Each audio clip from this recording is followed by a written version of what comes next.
ಓಂ ಗುರುದ್ಯೋ ನಮಃ. ಮಾನ್ಯ ಬಂಧುಗಳೇ ನಮಸ್ಕಾರ. ವಾಸ್ತು ಬೈ ಅಶೋಕ್ ರಾವ್, ವಾಸ್ತು ತಜ್ಞರು, ವಾಸ್ತುಮೂರ್ತಿ ಪರಂಜ್ಯೋತಿ, ವಾಸ್ತುದೇವ ಪರಿಶಿವ, ವಾಸ್ತುದೇವಸ್ಥೋ ಸರ್ವೇಶಂ, ಶ್ರೀ ವಾಸ್ತುದೇವೋ ನಮಾಮ್ಯಂ, ಶ್ರೀ ವಾಸ್ತುದೇವತೋಭ್ಯೋ ನಮಃ.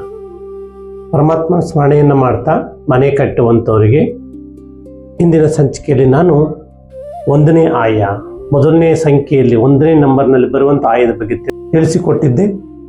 ಈಗ 2ನೇ ಸಂಖ್ಯೆಯಲ್ಲಿ ಬರುವಂಥ ಆಯದ ಬಗ್ಗೆ ತಿಳ್ಕೊಳ್ಳೋಣ. ನೋಡಿ, ವಿಶೇಷವಾಗಿ ಹೇಳಬೇಕು ಅಂದರೆ 2ನೇ ಸಂಖ್ಯೆ ಆಯ ಯಾವುದು ಅಂದರೆ ಅದು ಧೂಮ್ರಾಯ.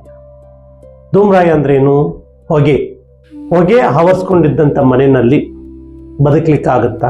ಯಾವಾಗಲೂ ಕಣ್ಣೀರು, ಶೋಕಗಳು ಮತ್ತು ಸಮಸ್ಯೆಗಳು, ದಟ್ಟ ದರಿದ್ರಗಳು, ಆರ್ಥಿಕ ಸಂಕಷ್ಟ, ಸಮಸ್ಯೆಗಳು ಎದುರಾಗುತ್ತೆ. ಈಗ ಧೂಮ್ರಾಯದಲ್ಲಿ ತಿಳ್ಕೊಳ್ಳೋಣ. ವಿಶೇಷವಾಗಿ ನೋಡಿ, ಧೂಮ್ರಾಯ 2 ಹಿಂದಿನ ಸಂಚಿಕೆಯಲ್ಲಿ ನಾನು ಹೇಳಿದ್ದೆ ಈ ಆಯಗಳ ಬಗ್ಗೆ. ಅಷ್ಟು ನಿಮಗೆ ಇನ್ನೂ ನಾನು ಆಳವಾಗಿ ಕೆಲವೊಂದು ಅರ್ಥ ಮಾಡಿಸ್ಬೇಕು. ಇದೇ ಎಪಿಸೋಡನ್ನು ಇನ್ನೂ ನಾನು ಮತ್ತೊಂದು ಮಾಡಿ ನಿಮಗೆ ತಿಳಿಸ್ತೀನಿ. ಯಾಕೆ ಅಂತಂದರೆ ನನ್ನ ಕೆಲಸನೇ ಇದು. ಆಯಾ ವಾಸ್ತು ದಿಕ್ಕಿಗೆ ಅನುಗುಣವಾಗಿ ಮನೆಯನ್ನು ಕಟ್ಟಿ ಬದುಕೋದು, ಹಾಗೆ ಪಂಚಭೂತಗಳಿಗೆ ಅನುಗುಣವಾಗಿ ಬದುಕೋದು. ಇದೇ ನಾನು ಕಲಿಸ್ಕೊಳ್ಳೋದು. ಮನೋಶಾಸ್ತ್ರ ಮತ್ತು ಆಯಶಾಸ್ತ್ರ ಮತ್ತು ವಾಸ್ತುಶಾಸ್ತ್ರ, ಇದು ಮೂರನ್ನ ನಾವು ಸರಿಪಡಿಸ್ಕೊಂಡಾಗ ಈ ಜಗತ್ತಿನಲ್ಲಿ ಬ್ರಹ್ಮಾಂಡದಲ್ಲಿ ಇರುವಂಥ ಎಲ್ಲ ಸುಖಗಳನ್ನು ನಾವು ಮಾನವರು ಅನುಭವಿಸ್ಬೋದು. ಯಾಕೆಂತಂದ್ರೆ ಪ್ರಾಣಿಗಳಿಗೆ ಇಷ್ಟು ವರ್ಷ ಆಯುಷ್ ಅಂತ ಇರ್ತದೆ. ಅದು ತನ್ನ ಜೀವಿತಾವಧಿಯಲ್ಲಿ ಕೆಲವೊಂದು ಎಲ್ಲ ಸುಖಗಳನ್ನು ಅನುಭವಿಸಿ ಅದು ಹೊರಟು ಹೋಗ್ಬಿಡ್ತದೆ. ಹಾಗೆ ಮನುಷ್ಯರು ಏನು ಮಾಡ್ತೀವಿ, ದೇವರು ಕೊಟ್ಟಿರೋ ಈ ದೇಹವನ್ನು ಸರಿಯಾಗಿ ನೋಡ್ಕೊಳ್ಳದೆ ಸಮಸ್ಯೆಗಳನ್ನು ಎದುರಿಸ್ತಾ ಅನಾರೋಗ್ಯ, ಆರ್ಥಿಕ ಸಂಕಷ್ಟ, ನೋವಿನಲ್ಲೇ ಹುಟ್ಟಿ ಕೊನೆಯಲ್ಲೂ ನೋವಿನಲ್ಲೇ ಜೀವನವನ್ನು ಮಾಡಿ ನೋವಲ್ಲೇ ಒಂದು ದಿವಸ ಹೊರಟು ಹೋಗ್ತಾರೆ. ಇದು ಕಾರಣ ಏನಿರ್ಬೋದು ಗೊತ್ತಿಲ್ಲ, ತಿಳ್ಕೊಳ್ಳೋಣ. ನೋಡಿ, ಧೂಮ್ರಾಯ ಮಧ್ಯಮ ಆಯ ಅಲ್ಲ, ಅಥವಾ ಉತ್ತಮ ಆಯನೂ ಅಲ್ಲ. ಇದು ಬಂದು ಶೂನ್ಯ ಆಯ. ಈ ಆಯಕ್ಕೆ ಯಾವುದೇ ಗ್ರಹಾಧಿಪತಿಗಳು ಇರೋದಿಲ್ಲ. ಈ ಮನೆಗೆ ಧನ ಮತ್ತು ಋಣ ಇರೋದಿಲ್ಲ. ಹಾಗೆ ಈ ಮನೆಗೆ ಒಂದು ಆಯುಷ್ ಇರೋದಿಲ್ಲ. ಈ ಮನೆಗೆ ಯಾವುದೇ ದಿಕ್ಪಾಲಕರು ಇರೋದಿಲ್ಲ. ಇದೊಂದು ನೆನಪಿಟ್ಕೊಳ್ಳಿ. ಯಾಕೆಂದ್ರೆ ನಿಮ್ಮ ಕ್ಷೇತ್ರ, ಆ ಕ್ಷೇತ್ರದಲ್ಲಿ ಒಂದು ಫಲ ಬೇಕು. ಆ ಫಲ ಬೇಕು ಅಂತಂದ್ರೆ ನೀವು ಅಭಿವೃದ್ಧಿ ಆಗಬೇಕು. ಆ ಹಣ ಬಲ ಅಂದರೆ ಧನ ಅನ್ನೋದು ಜಾಸ್ತಿ ಇರಬೇಕು. ಖರ್ಚು ಅದಕ್ಕೆ ಒಂದು 35%, 40% ಖರ್ಚು ಅಂತ ಇರ್ತದೆ, 60% ಇನ್ನು ಉಳಿತಾಯ ಅಂತ ಇರ್ತದೆ. ಹಾಗೆಯೇ ಈ ಆಯಗಳಲ್ಲಿ ಧನ ಅನ್ನೋದು ಶೂನ್ಯ, ಋಣ ಅನ್ನೋದು ಜಾಸ್ತಿ ಇರ್ತದೆ. ಅಂದರೆ ಖರ್ಚು ಅಂತ ಇದ್ದೇ ಇರ್ತದೆ. ಖರ್ಚನ್ನು ಯಾರು ತಪ್ಪಿಸ್ಲಿಕ್ಕಾಗಲ್ಲ. ಆಹಾರ ಮತ್ತೆ ಬಟ್ಟೆ, ವಸತಿ, ಮತ್ತೊಂದು ಎಲ್ಲದೂ ಖರ್ಚಿರ್ತದೆ. ಆದರೆ ಉಳಿತಾಯ ಮಾಡಲಿಕ್ಕೆ ಆಗಲ್ಲ. ಕೆಲವರು ಎಷ್ಟೋ ಜನ ನೋಡಿ ಇಂಥ ಶೂನ್ಯ ಆಯಗಳಲ್ಲಿ ಮನೆಯನ್ನ ಕಟ್ಟಿ ಆರ್ಥಿಕ ಸಂಕಷ್ಟ, ಅನಾರೋಗ್ಯ, ಶತ್ರುಗಳ ಬಾಧೆ, ದಟ್ಟ ದರಿದ್ರ, ಮಕ್ಕಳು ಹೇಳಿದ ಮಾತು ಕೇಳೋದಿಲ್ಲ, ಅಥವಾ ಗಂಡನ ಒಂದು ನಡವಳಿಕೆ ಚೆನ್ನಾಗಿರೋದಿಲ್ಲ. ಈ ಆಯ ಹೆಣ್ಣು ಮಕ್ಕಳ ಮೇಲೆ ವಿಶೇಷವಾದಂಥ ಪ್ರಭಾವವನ್ನು ಬೀರುತ್ತೆ. ಧೂಮ್ರಾಯ ನೆನಪಿಟ್ಟುಕೊಳ್ಳಿ. ಆ ಮನೆಯ ಮುಖ್ಯಸ್ಥಿಯನ್ನು ರೋಗಿಷ್ಠನಾಗಿ ಮಾಡುತ್ತೆ. ಸಮಸ್ಯೆಗಳ ಮೇಲೆ ಸಮಸ್ಯೆಗಳನ್ನು ತಂದೊಡ್ಡುತ್ತೆ.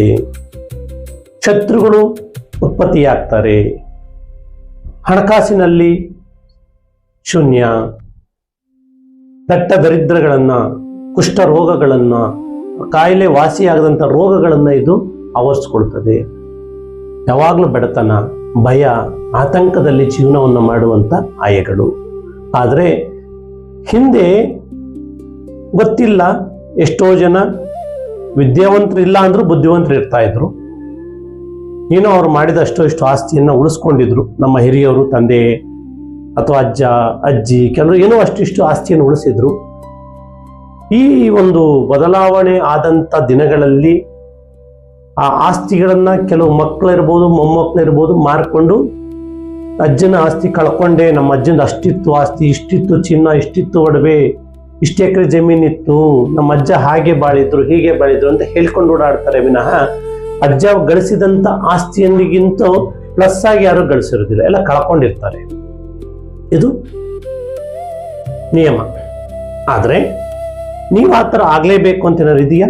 ಆದರೆ ನಾನು ನಿಮಗೆ ಇವತ್ತೊಂದು ಕಿವಿ ಮಾತು ಹೇಳ್ತೀನಿ. ನೀವು ಕಟ್ಟುವಂಥ ಮನೆ ಉತ್ತಮವಾದಂಥ ಆಯದಲ್ಲಿದ್ದರೆ ಆ ಮನೆ ನಿಮಗೆ ಮಾರ್ಗಗಳನ್ನು ತೋರಿಸ್ತದೆ. ಹೇಗೆ ಯಾವುದೋ ಒಂದು ಪರ್ವತದಲ್ಲಿ ಮಳೆ ಆದಾಗ ಆ ಮಳೆ ನೀರು ಬಿದ್ದಾಗ ಹೇಗೆ ಹೊಳೆಯಾಗಿ, ಚರಂಡಿ ಮೋರಿಯಾಗಿ, ದೊಡ್ಡದಾಗಿ ಹೊಳೆಯಾಗಿ ಸಮುದ್ರವನ್ನು ಸೇರುತ್ತೋ ಹಾಗೆ ಸೇರಲಿಕ್ಕೆ ಸಹಕಾರಿಯಾಗುತ್ತೆ. ಆದರೆ ಕಟ್ಟುವಂಥ ಮನೆಯನ್ನ ಜವಾಬ್ದಾರಿ ತೆಗೆದುಕೊಂಡು ಕಟ್ಟೋದಿಲ್ಲ. ನಾವೆಲ್ಲದನ್ನು ಮಾಡ್ತೀವಿ, ಹಣ ಗಳಿಸಿಡ್ತೀವಿ, ಮನೆ ಕಟ್ಟಬೇಕು ಅಂತ ಆಸೆ ಪಡ್ತೀವಿ, ನನ್ನ ಮಕ್ಕಳಿಗೆ ಮೊಮ್ಮಕ್ಕಳಿಗೆ ಒಂದು ಒಳ್ಳೇದಾಗಲಿ, ನಮ್ಮ ಮಕ್ಕಳು ಚೆನ್ನಾಗಿರಲಿ, ನಮ್ಮ ಮಕ್ಕಳು ಲೈಫ್ ಅಂತ ಗಳಿಸ್ತೀವಿ. ಆ ಗಳಿಸಿದಂಥ ಇದರಲ್ಲಿ ಮನೆಯನ್ನು ಕಟ್ಟೋಗಿ ಎಡವಟ್ಟು ಮಾಡಿ ಗಳಿಸಿದ ಸಂಪತ್ತನ್ನು ಕಳ್ಕೊಳ್ತೀವಿ, ಅಲ್ಪ ಆಯುಷಿಗಳಾಗ್ತೀವಿ. ದಟ್ಟ ದರಿದ್ರ ಮನೆಯಲ್ಲಿ ಅಥವಾ ಮನೆ ಯಜಮಾನ ವ್ಯಸನಗಳ ದಾಸನಾಗೋದು, ಯಾವಾಗಲೂ ಕುಡಿತದ ಚಟದಿಂದ ವ್ಯಸನಗಳಿಂದ ದಾಸನಾಗಿ ಮನೆಯಲ್ಲಿ ನೆಮ್ಮದಿ ಇರೋದಿಲ್ಲ. ಹೆಣ್ಣು ಮಕ್ಕಳಿಗೆ ವಿಶೇಷವಾಗಿ ಆ ಮನೆಯೊಡತಿ ಯೋಚನೆ ಮಾಡಿ ಅವಳು ಸಹ ಅಲ್ಪ ಆಯುಷ್ಯ ಆಗ್ಬೋದು, ಅಥವಾ ಈ ಕಡೆ ಮಕ್ಕಳನ್ನು ಬಿಟ್ಟು ಹೋಗೋಕ್ಕಾಗಲ್ಲ, ಅಥವಾ ಗಂಡನ ಪರಿಸ್ಥಿತಿನೂ ಚೆನ್ನಾಗಿರೋದಿಲ್ಲ. ಇಂಥ ದಟ್ಟ ದರಿದ್ರ ಜೀವನವನ್ನು ಮಾಡ್ತಿರ್ತಾರೆ. ಹಾಗಿದ್ದಾಗ ಅವ್ರು ತಪ್ಪಲ್ಲ. ಇದರಲ್ಲಿ ಗತ ಜನ್ಮದ ಕರ್ಮನೂ ಆ್ಯಡ್ ಆಗಿರ್ತದೆ. ಆದರೆ ಆ ಗತ ಜನ್ಮದ ಕರ್ಮಗಳೇನಾದರೂ ಇದೆ. ಕರ್ಮ ಅಂದ್ರೆ ಏನು? ನಾವು ಯಾವ ಜನ್ಮದಲ್ಲಿ ಏನು ಕರ್ಮ ಮಾಡಿದ್ವಿ, ಕೆಲಸ, ಕರ್ಮ ಅಂದ್ರೆ ಕೆಲಸ ಮಾಡಿದೀವೋ ಗೊತ್ತಿಲ್ಲ, ಬಟ್ ಅದು ನಮಗೆ ಮತ್ತೆ ಇರಬಾರ್ದು ಅಂದ್ರೆ ಬರಬಾರ್ದು ಜೀವನದಲ್ಲಿ, ಅದು ನಮ್ಮಲ್ಲಿ ಅಲ್ಲಿಗೆ ಮುಕ್ತಾಯ ಆಗಿ ಹೊಸ ಜೀವನ ಮಾಡಬೇಕು ಅಂದ್ರೆ ನೀವು ವಾಸ ಮಾಡುವಂಥ ಮನೆಯನ್ನು ಕಟ್ಟಿ. ನೀವೆಲ್ಲೇ ಚಿಕ್ಕ ಮನೆ ಕಟ್ಟಿ, ದೊಡ್ಡ ಮನೆ ಕಟ್ಟಿ, ಡೂಪ್ಲೆಕ್ಸ್ ಕಟ್ಕೊಳ್ಳಿ, ಅಥವಾ ನೀವು ಹೇಗೆ ಬೇಕಾದ್ರೂ ಕಟ್ಕೊಳ್ಳಿ. ಆದರೆ ಆ ಒಂದು 3 ನಿಯಮಗಳನ್ನು ಪಾಲಿಸಿ, ಅಥವಾ 5 ನಿಯಮಗಳನ್ನು ಪಾಲಿಸಿ. ಈ 5 ನಿಯಮಗಳನ್ನು ನೀವು ಪಾಲಿಸಿದ್ದೇ ಆದಾಗ ನಿಮ್ಮ ಜೀವನದಲ್ಲಿ ನಿಮ್ಗೆ ಏನು ದೊರಿಬೇಕೋ ಅದು ದೊರೀತದೆ. ಇದನ್ನು ಗಮನದಲ್ಲಿ ಇಟ್ಕೊಳ್ಳಿ. ನೋಡಿ, ಧೂಮ್ರಾಯದ ವಿಚಾರಕ್ಕೆ ಬಂದರೆ 2ನೇ ಆಯ ಶೂನ್ಯ ಆಯ, ಸಮೃದ್ಧಿ ಇಲ್ಲ, ಸಕ್ಸಸ್ ಇಲ್ಲ, ಅನಾರೋಗ್ಯ, ಶತ್ರುಗಳು, ಹೀಗೆ 10 ಅನೇಕ ಸಮಸ್ಯೆಗಳು. ಈ ಸಮಸ್ಯೆ ಯಾವ್ದು ರೂಪದಲ್ಲಿ ಬೇಕಾದರೂ ಬರ್ಬೋದು. ನೆರೆಹೊರೆಯವರು ನಮ್ಮ ಜೊತೆಲಿ ಚೆನ್ನಾಗಿದ್ದವರೇ ಶತ್ರುಗಳು, ನಿಮ್ಮ ಕುಟುಂಬದವರೇ ನಿಮಗೆ ಶತ್ರುಗಳು, ಹಣಕಾಸನ್ನ ನಿಮ್ಮನ್ನ ಕಬಳಿಸ್ಕೊಳ್ಬೋದು. ದಟ್ಟ ದರಿದ್ರ ಬಂದು ನೆಮ್ಮದಿ ಜೀವನ ಇಲ್ಲದೆ ಆ ಮನೆಯ ಮುಖ್ಯಸ್ಥ ಒಂದು ರೀತಿ ವ್ಯಸನದ ದಾಸನಾಗಿ ಆ ಹೆಣ್ಣು ಯಾವಾಗಲೂ ಕಣ್ಣೀರಿನಲ್ಲಿ ಕೈ ತೊಳಿತಾರೆ. ಇದು ಗಮನಿಸ್ಕೊಳ್ಳಿ. ಇದರಲ್ಲಿ ಮನೆ ಕಟ್ಟಬೇಡಿ. ಶಾಸ್ತ್ರದಲ್ಲಿ ಉಲ್ಲೇಖವಾಗಿದೆಯಾ? ಆಗಿದೆ. ಧೂಮ್ರಾಯ ಬಂದು ಆ ಕಿಚನ್ನಿಗೆ ಮಾತ್ರ, ಅಡಿಗೆ ಮನೆಗೆ ಸ್ವಲ್ಪ ಒಳ್ಳೆಯದು ಅಂತ ಹೇಳಿದೆ. ಆದ್ರೆ ಇಡೀ ಮನೆಯನ್ನ ಧೂಮ್ರಾಯದಲ್ಲಿ ಮಾಡಬಾರ್ದು. ಕೆಲವರು ಏನ್ ಮಾಡ್ತಾರೆ, ಇಡೀ ಮನೆಯ ಆಯ ಅಳತೆ ಅಂದ್ರೆ, ನೋಡಿ, ನಾವು ಗಣಿತಶಾಸ್ತ್ರದಲ್ಲಿ ಗುಣಿಸಿ ಭಾಗಿಸಿ ಸರಿಯಾದ ಲೆಕ್ಕಾಚಾರದಲ್ಲಿ ಮಾಡಿದಾಗ ಅದಕ್ಕೆ ಒಂದು ಆಯ, ಅದಕ್ಕೆ ಒಂದು ಧನ, ಅದಕ್ಕೆ ಒಂದು ಋಣ, ಅದಕ್ಕೆ ಒಂದು ಆಯುಷು, ಅದಕ್ಕೆ ಒಂದು ಅಧಿಪತಿ ಅಂತ ಈ 5 ಅಂಶಗಳು ಬರ್ತದೆ. ಹೇಗೆ ನಮ್ಮ 5 ಬೆರಳುಗಳಿದೆಯೋ, ಇದು ತುಂಡಾಗಿದೆ ಬಟ್ ಬಲವಾಗಿದೆ, ಇದು ಅದಕ್ಕಿಂತ ತುಂಡಾಗಿದೆ, ಅದರದ್ದು ಏನು ಕೆಲಸ ಮಾಡಬೇಕು ಮಾಡುತ್ತೆ. ಹಾಗೆ 5 ಬೆರಳುಗಳಲ್ಲಿ ಏನು ಏರಿಳಿತಗಳಿರ್ತೀಯೋ ಹಾಗೇನೆ ನಮ್ಮ ಪಂಚ ಸುಖಗಳು. ಇಲ್ಲ ಹಣಕಾಸಿನಲ್ಲಿ ರಿಚ್ ಆಗಿರ್ತೀರಿ, ಜ್ಞಾನದಲ್ಲಿ ಕಡಿಮೆ ಇರ್ತೀರಿ, ಹಾಗೇನೋ ಒಂದಿರ್ತದೆ. ಹಾಗೇನೆ ನಿಮಗೆ ಪಂಚ ಸುಖಗಳು ಬೇಕು ಅಂದ್ರೆ ನೀವು ಒಳ್ಳೆ ಆಯಕ್ಕೆ ಹೋಗಿ. ಈಗ ನಾವು ಕ್ವಾಲಿಟಿ ವೈಸ್ ಹೋದ್ರೆ best car, medium, middle and ಕೆಳಗಡೆ ಅಂತ 3 ಥರದ್ದು ಇರ್ತದೆ. Top end, middle version and basic ಅಂತ. ಹಾಗೇನೆ ಈ ಮನೆಗಳಲ್ಲೂ ಸಹ ಹೇಗೆ ಆಗುತ್ತೆ ಅಂತಂದ್ರೆ, ಅದು ವಾಹನ ಬೇಕಾದ್ರೆ ಯಾವಾಗ ಬೇಕಾದ್ರೂ ನಾವು ಚೇಂಜ್ ಮಾಡ್ಬೋದು. ಒಂದು ವೇಳೆ ಆ ವಾಹನ ತೆಗೆದುಕೊಂಡ್ವಿ, ಅದರಿಂದ ಒಳ್ಳೆ ನನ್ಗೆ ಅಂದ್ಕೊಂಡಿದ್ದು ಸಿಕ್ಕಿಲ್ಲ ಅಂದ್ರೆ ಆ ವಾಹನ ಬಿಟ್ಟು ಇನ್ನೊಂದು ವಾಹನ ತೆಗೆದುಕೊಳ್ಬೋದು. ಬಟ್ ಒಂದು ಸಲ ಮನೆ ಕಟ್ಟಿದ ಮೇಲೆ ಅಲ್ಲಿ ಲೋಪದೋಷಗಳಾದ್ರೆ ಅದು ನೀವು ಅನುಭವಿಸ್ಲಿಕ್ಕೆ ಬೇಕು. ಹೆಣ್ಣು ಮಕ್ಕಳು ಗಮನ ಹರಿಸಿ, ಹಳ್ಳಿಯವರು ಇರ್ಬೋದು ಅಥವಾ ಪಟ್ಟಣದವ್ರು ಇರ್ಬೋದು, ನೀವೇನೇ ಹೈಲಿ ಎಜುಕೇಟೆಡ್ ಆಗಿ ಸಮಸ್ಯೆ ಯಾರನ್ನೂ ಬಿಡಲ್ಲ. ಇದಕ್ಕೆ ದೇವರು ಕಾರಣನಲ್ಲ.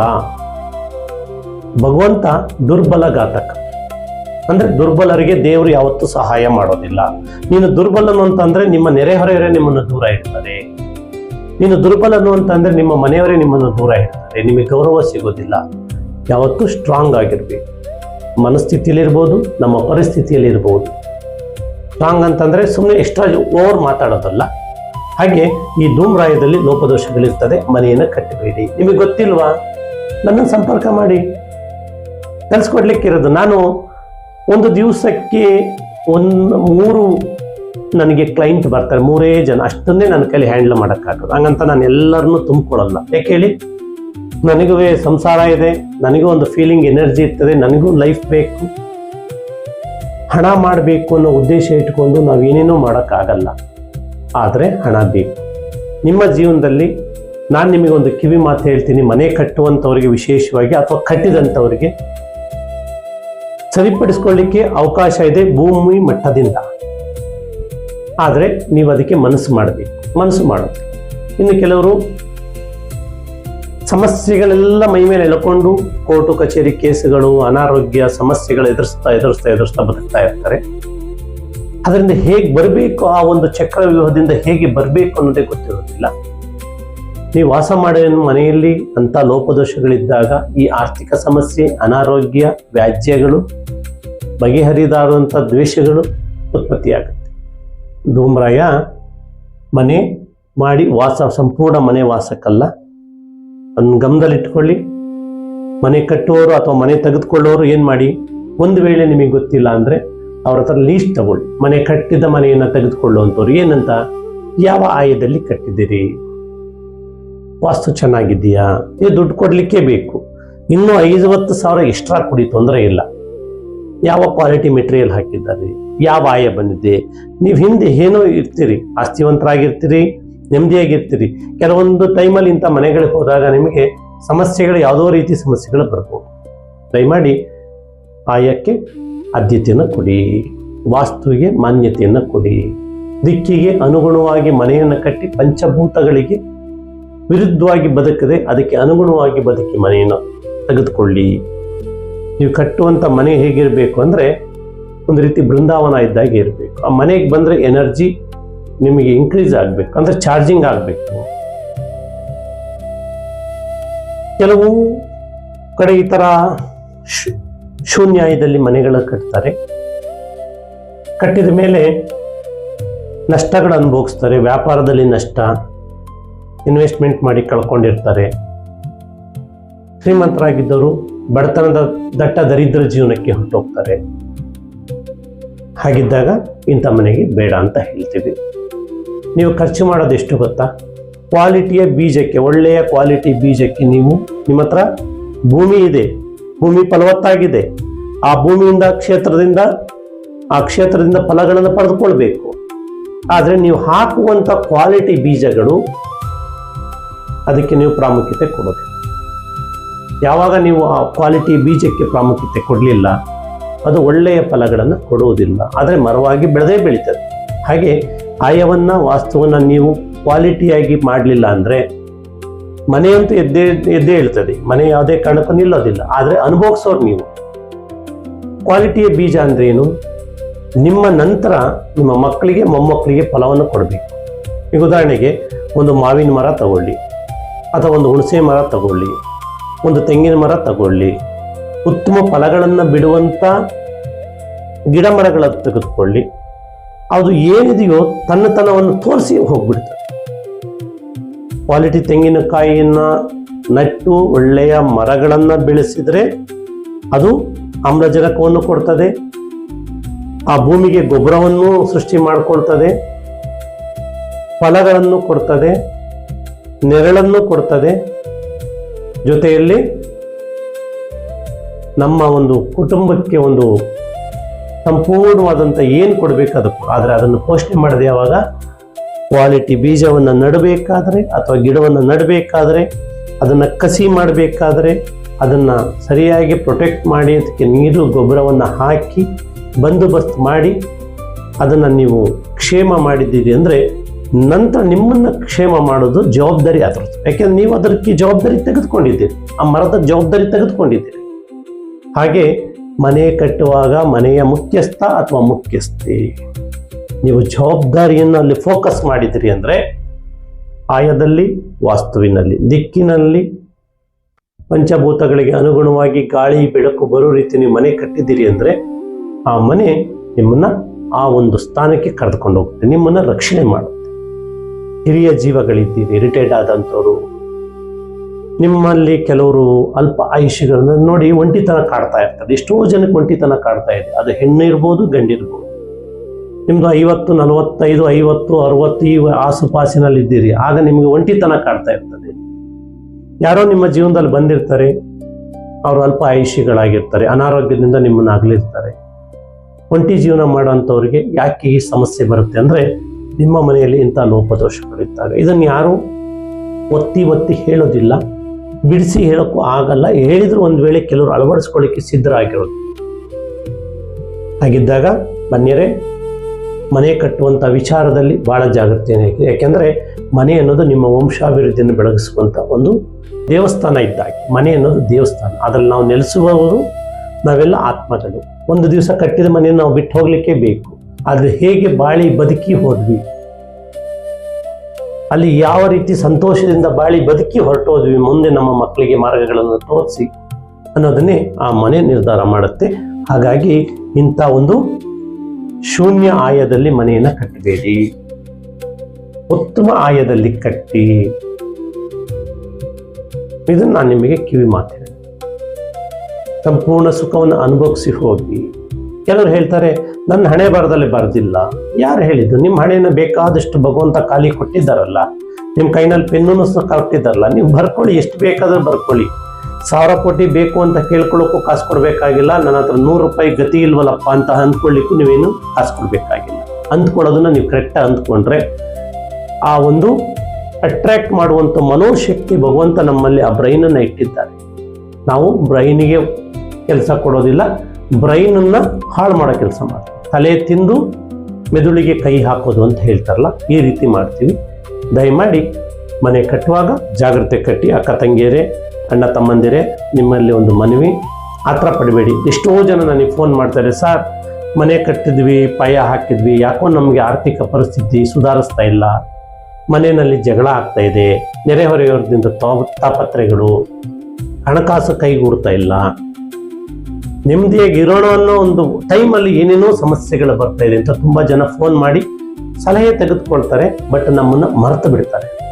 ಸರಿ ಮಾಡಲಿಕ್ಕೆ ಅವಕಾಶ ಇರ್ತದೆ, ಆದರೆ ಅವಕಾಶಗಳನ್ನು ಬಳಸ್ಕೊಳ್ಳೋಷ್ಟು ಮನಸ್ಥಿತಿ ಅವ್ರಿಗೆ. ಅದಕ್ಕೆ ನಾವೇನು ಹೇಳ್ತೀವಿ, ಅದಕ್ಕೆ ಗತ ಜನ್ಮದ ಕರ್ಮ ಇನ್ನೂ ಹರಿದಿಲ್ಲ. ಕರ್ಮ ಅಂದ್ರೆ ಏನು? ಕಳ್ಕೊಳ್ಬೇಕು. ಅದೇನು ಹೇಳ್ತಾರಲ್ಲ, ಹಣೆ ಬರ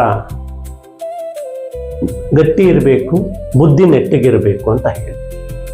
ಇವೆರಡನ್ನೂ ಸರಿ ಮಾಡ್ಕೊಂಡಿಲ್ಲ ಅಂದರೆ ನಮ್ಮ ಜೀವನದಲ್ಲಿ ನಮ್ಮ ಆರೋಗ್ಯ ಆಗಲಿ, ಹಣ ಆಗಲಿ, ಪತಿ ಪತ್ನಿಯ ಬಾಂಧವ್ಯ ಆಗಲಿ, ಅಥವಾ ಮಕ್ಕಳ ಭವಿಷ್ಯ ಆಗಲಿ, ಸಿಗಬೇಕಾದಂಥ ಸ್ಥಾನಮಾನ ಗೌರವ ಎಲ್ಲ ನಮ್ಮ ಹತ್ರ ಬಂದು ದೂರ ಅಂದರೆ ಸುತ್ತ ಅಲಿತಾ ಇರ್ತದೆ. ಅದೆಲ್ಲ ನನ್ನನ್ನು ಅಳವಡಿಸ್ಕೊಳ್ಳಿ, ಸ್ವೀಕರಿಸಿ ಅಂತ ಬರ್ತಾ ಇರ್ತದೆ. ಬಟ್ ನಾವೇನು ಮಾಡ್ತೀವಿ, ಅದನ್ನು ದಬ್ತಾ ಇರ್ತೀವಿ. ಬಟ್ ನಮಗೆ ನಾವೇ ಕಾಂಪೌಂಡ್ ಹಾಕೊಂಡು ಬಿಟ್ಟಿರ್ತೀವಿ. ನಾನೇ ಸರಿ, ಇದು ಪ್ರಪಂಚನೇ ಸರಿ ಇಲ್ಲ.